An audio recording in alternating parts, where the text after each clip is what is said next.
ಯೋಚನೆಗಳಿಲ್ಲ. ಗೆದ್ದು ನಮ್ಮ ಗೌರವವಾದ ಜೀವನ ಸಾಗಿಸಬೇಕು ಅನ್ನೋದೇ ಒಂದೇ ಉದ್ದೇಶ ಇಟ್ಕೊಂಡು ಇವತ್ತು ನಾವು ಬಂದಿದ್ದೀವಿ. ಈ ಮುಷ್ಕರ ಮಾಡ್ತಾ ಇದ್ದೀವಿ. ಈ ಮುಷ್ಕರದಲ್ಲಿ ಭಾಗಿಯಾಗಿರುವಂತ ಎಲ್ಲಾ ಪರವಾನಗಿ ಭೂಮಾಪಕರಿಗೂ ನ್ಯಾಯ ಸಿಗುವಂಥದ್ದು ನಮ್ಮ ರಾಜ್ಯ ಸಂಘದ ಉದ್ದೇಶ ಆಗಿರ್ತದೆ. ಜೊತೆಗೆ ಅದಕ್ಕೆ ನೀವೆಷ್ಟು ಕೈ ಜೋಡಿಸಿ ನಮಗೆ ಬಲಪಡಿಸ್ತಾ ಇದ್ರೆ ಇವತ್ತು ನೋಡಿದ್ರೆ ನನಗೆ ಏನನ್ನಿಸ್ತದೆ ಅಂದ್ರೆ ಇಷ್ಟು ಸಪೋರ್ಟ್ ಇದೆ, ಅಷ್ಟೇ ಜವಾಬ್ದಾರಿ ನಮ್ಮ ತಲೆ ಮೇಲೆ ತುಂಬ್ಕೊತಾ ಇದೆ. ಒಂದು ಖುಷಿ, ಒಂದು ತೋಳಲ್ಲಿ ಶಕ್ತಿ ಇದೆ, ಮಿದ್ಲಲ್ಲಿ ಒಂದು ಭಯನೂ ಇದೆ. ಏನಕ್ಕೆ ಅಂದ್ರೆ ಇವತ್ತು ನಮ್ಗೆ ಇಷ್ಟು ನಂಬಿಕೆ ಕೊಟ್ಟಿದ್ದೀರಾ, ಇಷ್ಟು ನಂಬಿ ನಮಗೆ ಇಷ್ಟು ಸಪೋರ್ಟ್ ಮಾಡ್ತಾ ಇದ್ದೀರಾ. ಒಂದು ರಾಜ್ಯ ಸಂಘ ನಂಬಿದ್ದೀರಾ, ಅಥವಾ ಒಬ್ಬ ರಾಜ್ಯಾಧ್ಯಕ್ಷರು ನಂಬಿದ್ದೀರಾ, ಅಥವಾ ನಮ್ಮ ಸಂಘದ ಪದಾಧಿಕಾರಿಗಳು ನಂಬಿದ್ದೀರಾ ಅಂದ್ರೆ ನಮಗೆ ನಿದ್ದೆ ಬರುವಂತ ವಿಷಯ ಅಲ್ಲ ಇದು. ಏನಕ್ಕೆ ಅಂದ್ರೆ ಜವಾಬ್ದಾರಿ ಬಂದಾಗ ಜವಾಬ್ದಾರಿ ಇದ್ದ ಮನುಷ್ಯನಿಗೆ ಯಾವತ್ತೂ ನಿದ್ದೆ ಬರಲ್ಲ.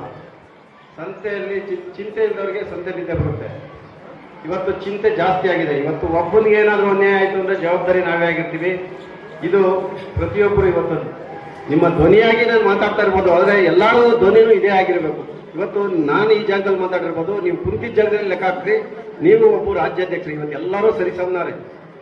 ಈ ಸರಿಸಮನಾಗಿ ನಾವು ಯಾವತ್ತು ಯೋಚನೆ ಮಾಡ್ತೀವಿ, ಸರಿಸಮನಾದ ಹಕ್ಕುಗಳನ್ನು ನಾವು ಪಡಿತೀವಿ.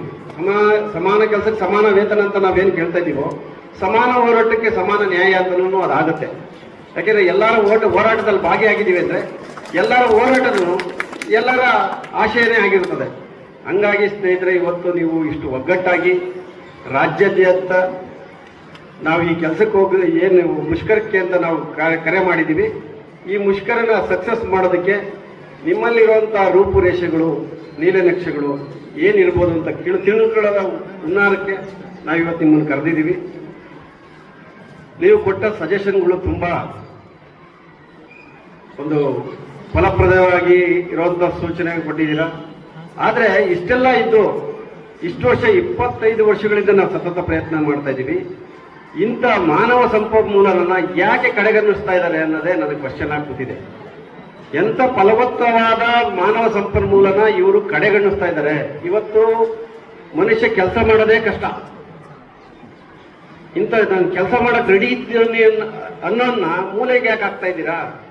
ನಾನು ಸರ್ಕಾರಕ್ಕಾಗ್ಲಿ ನಮ್ಮ ಇಲಾಖೆಗಾಗ್ಲಿ ಕೇಳೋದಿಷ್ಟೇ, ಇಷ್ಟು ಅನುಭವ ಇರೋರು, ಇಷ್ಟು ಸರ್ಕಾರದ ಕೆಲಸ ಮಾಡ್ತಾ ಇರೋದು, ಇಷ್ಟು ರೈತರಿಗೆ ಒಳ್ಳೆ ಕೆಲಸ ಮಾಡಿಕೊಡ್ತಾ ಇರೋದು, ಇಂಥ ಇಲಾಖೆಗಳಲ್ಲಿ ಬರುವಂತ ಪ್ರಾಜೆಕ್ಟ್ಗಳನ್ನ ಸಕ್ಸಸ್ ಕೊಡುವಂತ ಈ 5-6 ಸಾವಿರ ಜನನ ನೀವು ಕೇವಲವಾಗಿ ಯಾಕೆ ನೋಡ್ತೀರಾ?